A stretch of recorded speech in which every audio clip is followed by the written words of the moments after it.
Hello again, it's your friendly neighborhood host, JT Wheatley, back for another episode of the History of Comics podcast, this time with the second part of the history of Crack Magazine.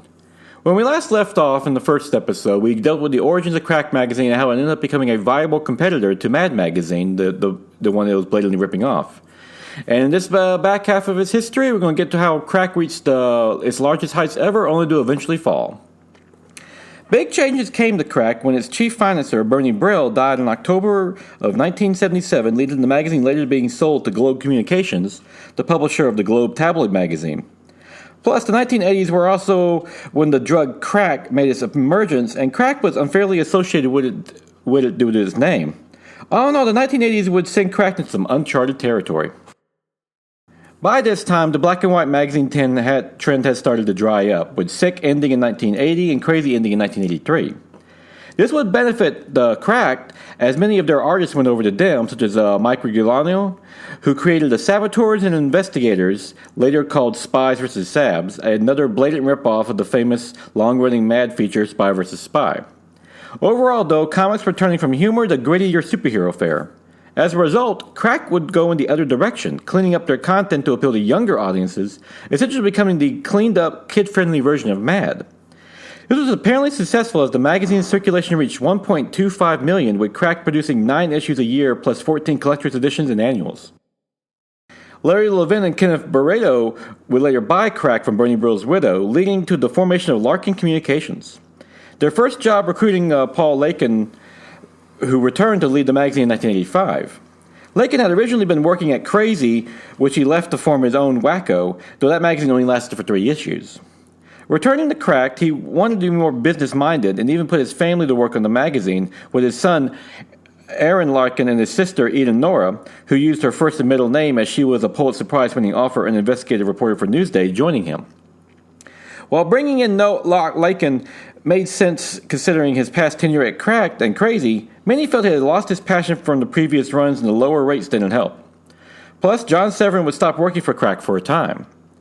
Ultimately, Lakin's second run at Crack was not as prosperous as the first, as it wasn't too appealing to kids, now Crack's target audience, as it was more like Sick, a previous humor magazine that Lakin had worked on that was founded by comics legend Joe Simon. Previously, reportedly, it was so bad that when John Severin did return, it was for $500 a page rate, along with a promise he would not have to work with Lakin. Unfortunately, it was discovered that Lakin was also double billing art he originally used from Sick. In 1985, Michael Del Femin, also known as Mort Todd, was made the new editor of Crack Magazine at just the age of 23. By issue number 219, Mort Todd took over completely, adding the new talent like Daniel Clowes and Marvel legend Steve Ditko. He also made a concerted effort to get Severin back into the magazine. Clowes would create the Ugly Family feature, while Ditko loved working in the black and white format as he felt it was best work for his art. All the while, Mad Magazine would frequently sue Crack, resulting in the magazine to slightly fight back, such as a Crack Collector's Edition number 77, in which they listed every artist who worked on Crack that also worked on Mad. It didn't help that Crack kept producing features that mimicked Mad features, such as Robot Wars, another clear ripoff of Spy vs. Spy. Crack would also find themselves subject to other lawsuits, such as from a Planet of the Apes spoof that featured the actual photos from the film. Justifiably, the studio sued over the photos from the film, but not the actual comic strip. Another was the constant use of Star Wars, as Cracked was doing so many spoofs of the film franchise and featuring on the cover that it veered from satire to just plain-out exploitation. Other artists who worked at Cracked, at least briefly, were Kurt Swaffenberger, who did the Super Duper Man, satire inspired by his own Superman work, and Gene Colan. However, another controversy hit Cracked when Bob Fingerman left over pay and supposedly used some satanic symbols in the magazine as well. Reportedly, he was making $250 a page at the time, but tried double billing, which the accounting department reported to Mort Todd. John Acurdy, who would later do future work on The Mask, whose work served as the basis for the 1994 film, the Jim Carrey film, and BPRD, would also join Cracked around this time. Mort Todd also came up with the idea for Monsters Attack, meant to be a sister magazine to Crack, though it didn't last very long. Todd also canceled a number of the Cracked annuals, believing that they had outlived their usefulness, and replaced them with higher quality full-color magazines, with one even being in 3D. Crack continued to beat Mad to the punch on many satires, notably with the 1989 Batman film, which, despite the fact that Mad was part of the DC Comics parent company, Time Warner, Crack even produced an all-Batman issue with number 248, beating anything Mad had put out by 6 months. However, the biggest coup for Crack came when they managed to sign away longtime Mad artist Don Martin in 1987, which Mortard helped bring about. Martin had worked at Mad for 32 years, thus this sent seismic waves throughout the industry. It happened at a crucial moment, as longtime editor Al Feldstein had decided to leave Mad, thus leaving Crack able to start poaching talent like Martin. Crack was able to facilitate this deal with a big fancy dinner, noting that Don Martin's wife felt he was paid too little for his work at Mad, along with not being allowed to own the rights to his work. Mort Todd, who understood Don Martin's wife was a business manager, knew that she would be key to getting Don Martin to come over. Martin couldn't even benefit from the merchandise, even when companies called asking for rights to use his work in such things as calendars and t-shirts. Even worse, he wasn't allowed to do outside work without Bill Gaines' approval, such as an American Airlines ad he did in the 1960s. This was something else that Todd used to lure Martin away, pointing out that the only reason Jack Davis became a millionaire was being banned from Mad, thus able to pursue such outside work. At Cracked, Martin was paid $100 more per page and given the rights to his work. Mort Todd also promised to return his original art, something Bill Gaines refused to do as well, who instead auctioned off the art for his own gain. Martin would own the rights to the peripheral books, but it had to pay a 25% fee to use the Mad logo. Reportedly, Mad was so upset about losing Don Martin they threatened to sue Cracked again, but never did due to not having any legal standing. Crack continued to jab at Mads regardless, introducing Don Martin as the Crackedest artist, a riff on how Mad billed him as Maddest artist. Martin would go on to work at Crack for 6 years before leaving to start his own short-lived magazine, the Don Martin magazine. He eventually passed away on January 6, 2000 at the age of 68, and is remembered as one of the great cartoonists of his era, having been inducted posthumously into the Will Eisner Hall of Fame in 2004. Bailed by nabbing Martin, Crack then moved to acquire another classic Mad artist, Mort Drucker, but failed in that attempt, but would acquire other talent like longtime editor Lou Silverstone and Jerry DeFucci. With Martin joining, Bruce Bollinger also followed, as Crack also started to offer health insurance. Mortard even tried to bring in Mad creator Harvey Kurtzman.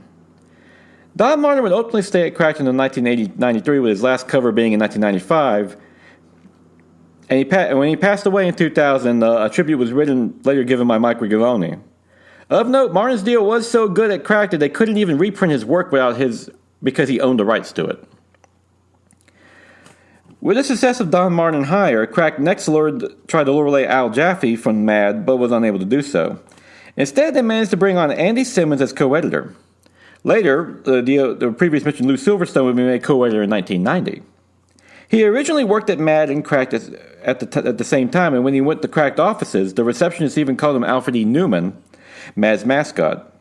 Unfortunately, Bill Rye, who was working at Cracked at the time but trying to get into Mad, spilled the beans about Silverstone, forcing him to quit Mad. Silverstone left Mad over Cracked because, due to the in-house rules, he couldn't be both an editor and a writer. Cracked naturally didn't lack any such rules. Silverstone would state it always began with the writers when it came to creating comics. He also claimed not to have hired that many artists during his tenure, but that was not really the case. While Crack never paid as well overall as Mad Magazine, it managed to run for 40 years thanks to that, along with being part of a larger publishing company, thus allowing it to be packaged with other magazines. Plus, it was known for gimmicks such as stickers and cards to entice buyers. And while there was that rivalry with Mad, Crack remained respectful with the magazine while once again attempting to try other TV ventures, though that never came about. Now, during this time, Crack started to break into larger pop culture once the domain went Mad, with an appearance on the October 27, 1994 episode of Seinfeld called The Couch, where the character of George is shown reading the magazine. It would later be revealed that Stephen King was also a big fan. The editors themselves would later appear on the Howard Stern Show, and the magazine even appeared in The Cosby Show. Silverstone himself appeared on the Howard Stern Show in 1992 with Andy Simmons, who replaced Jerry DeFucci as co-editor, and Walter Brogan. Andy Simmons was a new hire, having come from the National Lampoon after the magazine collapsed. It was joined by Ron Barrett, Randy Jones, and Ed Subetsky. As a result, Crack started the Stuttering John interview with the issue number 332. Dick Copa and Barry Budden would later appear on The Howard Stern Show in 2001. Larry Verlin and Kenneth Barreto would later sell their interest in crack to Barry Rosenblum in 1991, and Brian Bunyak returned that same year to be joined by later Frank Burf, Steve Strange, and other artists. Crack would later be sold to Globe Communications, who was also published a star in Globe tabloid magazine, and was considered the number 2 tabloid magazine at the time. In late 1999, the number 1 tabloid magazine, American Media Enterprises International, AMI, the publisher of National Enquirer, bought Globe and as a result now owned Cracked. Unfortunately, AMI apparently didn't want Cracked and only owning it as part of the deal with buying Globe Communications. One magazine they did have was the Weekly World News, a more goofy, funny tabloid that focused on such stories as UFOs and Bat Boy, which is edited by Dick Copa, who AMI had decided to put on Crack magazine. At the time, the magazine had no room to object as it was bleeding money from spending too much on each issue. AMI would also move the operations of Globe Communications to Florida from New York City, joining the rest of AMI's operations, which now included Cracked. Dick Copa would eventually buy Cracked outright from AMI in 2000, becoming its editor and publisher. However, he was forced to make the magazine bi-monthly due to the financial problems. Worst of all, John Severin would leave the magazine entirely, returning to regular comic books and drawing more movie likenesses. This was part of Crack's cost-cutting efforts, as they reasoned Severin was being overpaid despite being the magazine's most popular artist. Copa made the point that despite that Severin was being paid more than even the top Marvel artists at the time, resulting in Crack costing $50,000 per issue. This was part of an attempt of his larger plan, as Copa was starting to cut rates, even stiffing pay to freelancers, all in an attempt by AMI's edict to make the magazine more profitable. Copa also saw the magazine's move to the digital age. However, he was criticized for his editorial decisions, such as adding word balloons to the features like Ed Sturkley's Mr. Precious, without the artist's input. Made worse in that it was supposed to be a pantomime cartoon without word balloons. Dave Burns was later brought on as art director so that Copa could focus on the business side of Cracked. Barry Dudler also was brought on as a head writer, helping Copa edit the book. Unfortunately, during Copa's tenure, the magazine started to be published erratically and the sales dropped to 20 to 25 issues monthly, resulting in even more cost-cutting. It didn't help that Crack was overprinted by 50,000 issues, resulting in huge losses. Copa also ran into financial trouble as his distributors didn't pay him regularly, and he believed AMI was trying to sabotage him even after he purchased the magazine outright. Things got worse when all the original prints of Crack from 1958 to 2000 had to be destroyed due to the anthrax scare when an anonymous letter was sent to the AMI's offices, which Crack still shared with, in September of 2001 containing anthrax, resulting in the death of one employee. As a result, the entire archives had to be destroyed due to contamination, and Copa was able to only publish 4 issues of Crack that year. The alleged perpetrator of the crime, Bruce Ivins, an American microbiologist, committed suicide in 2008, with the FBI later declaring him the sole culprit, though no charges were ever filed against him. Near the end of Crack, Cheap Trick guitarist Rich Nelson was named the new publisher in 2004 in an attempt to gain publicity, while Copa hoped to revive it by attempting to expand the magazine with a website and merchandise, though Dick Copa was still a partner in it. They would later move the offices of Crack to Rockport, Illinois.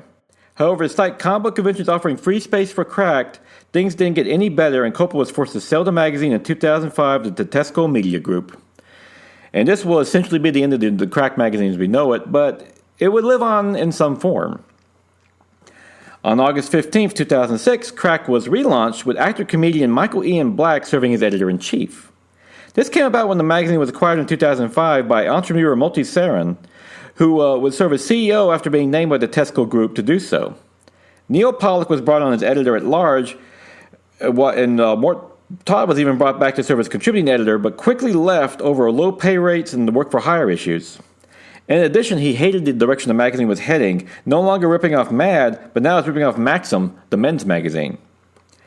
After a year-and-a-half hiatus, Crack was redesigned, moving from 48 pages to 80 at $3.99 an issue, but that was not the only difference, as the cartoons were largely absent, instead dealing with text stories and interviews. John Severin would return to work on issue number 3. However, despite the pedigree of talent on Crack, it was canceled on March 2nd of 2007 after only 3 issues. Much of the flaws came about when the new owners didn't realize that Crack allowed its creators to own its work. Plus, many called Crack just a pale imitation of the Maxim men's magazine that it was blatantly ripping off. Despite all this, Crack does still live on in the web thanks to its website being launched in 1994 by Todd Jackson. After the revival of the magazine failed, the website was revamped on October 1st, 2006, with Jack O'Brien serving as the web editor-in-chief. It still runs today and even started to publish again, along with a successful YouTube channel that has 2.7 million subscribers. Its tagline being YouTube's oldest comedy channel since 1958. Granted, the humor magazine genre has mostly dried up, with even Mad only being published quarterly, while the Harvard Lampoon remains the longest-running humor magazine to date. Of note, Crack does hold the distinction of the longest-running Mad ripoff, with its pen and the infamous voodoo doll that Bill Gaines kept in his office at Mad remaining past all the others, including Mad's own spit ripoff, Panic. And that is a rambling and too brief history of Crack Magazine, the self-proclaimed second-best humor magazine of all time. While it never achieved the respect or the sales of Mad Magazine, one can say it never really wanted to. For 40 years, Crack was very happy being a ripoff of the perennial humor magazine, and along the way made its own mark in the industry. Being second isn't always such a bad place to be, especially if that place was his Crack Magazine. I would like to thank the chief sources for these episodes, If You're Cracked and You're Happy, Volume 1, The Early Years, and If You Cracked and You're Happy, Volume 2, The Final Years by Mark Arnold, which gives a pretty detailed history of the magazine along with some great reprints of the art, features, and including a catalog of every issue. A must-read for any fans of the magazine.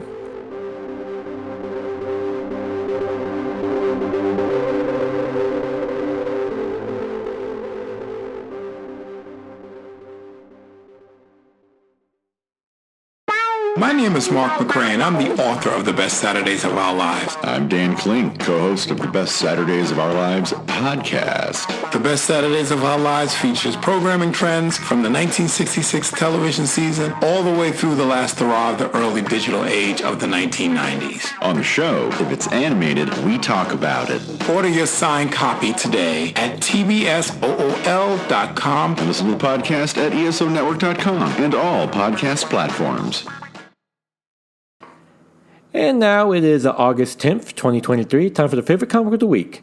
Barnstormers, number 1 by Scott Snyder and Tula Lotea, which is a great new series that takes place in the 1920s, exploring the old Barnstormer era in which pilots from World War I would go around the country doing these great aerial stunt shows. They were quite unsafe at the time, and it focuses on one pilot who inadvertently crashes a wedding only for the bride-to-be to run off with him into a criminal empire.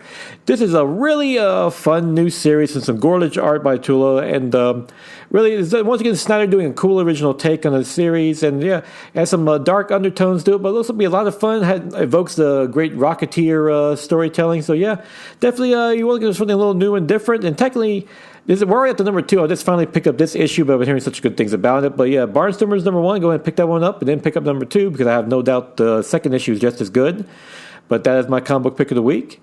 And that will be it for this history of Crack Magazine. Join me again next week for our new episode. And until then, go out and enjoy yourself. A good comic book.